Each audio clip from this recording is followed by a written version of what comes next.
can start if you're ready. Action.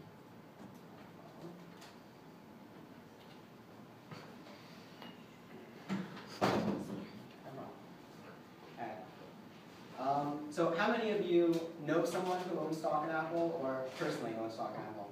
Raise your hands, please. Okay, so a few of you. So this presentation is going to be really important for you guys because this is the direct question of what happened to Apple stock following the week that they announced the iPhone 5C and 5S. Those are the new iPhones. So that following week, Apple's stock price dropped by 56 points. And most people are confused when they hear that. How is that even possible? That's counterproductive to what you would think would happen when companies announce new products. So Adam Santorino wrote the article, Apple drops as iPhone models reflect shift from Pioneer.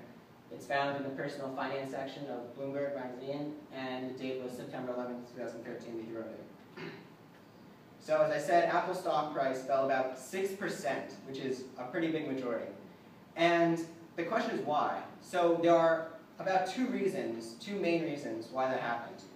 The first reason is that because Apple isn't doing enough to innovate their products.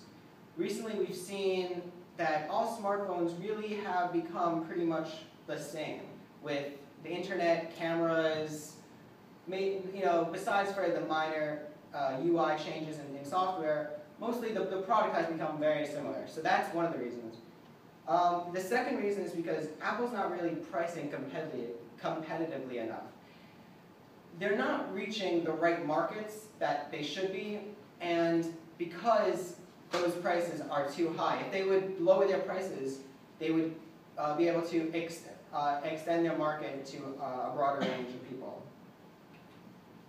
So originally, Steve Jobs unveiled the original iPhone in 2007. And back then, the Macintosh computers were making up about 80% of Apple's revenue, a really big majority. Today, the iPhone itself makes up over 50% of the revenue. And Macs have gone down to about 13%. So because of this, the iPhone more than ever is such an important product to Apple that they really need to do a lot to innovate that and to make sure that the revenue that they get from the iPhones keeps on making the company successful. So as Apple has been coming out with less and less products, they're not really earning as much as they should be. And because they're not really pricing competitively, and because of the reasons that they're not coming out with innovative products, their earnings have fallen, and that's made them worse off.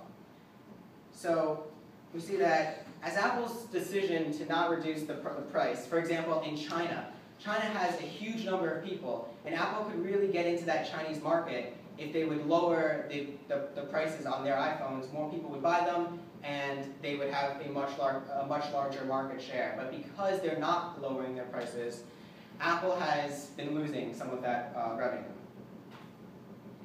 So why is this article important? Well, this article is important for a few reasons.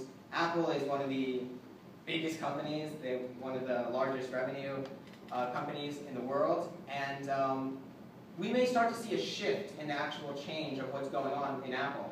Because if they're not doing as well as they could be doing in especially the iPhone market, then maybe their market share is going to go down in that. And as we've seen, 50% of their revenue alone comes from the iPhone. If the iPhone's not doing too well, Apple's not going to do too well.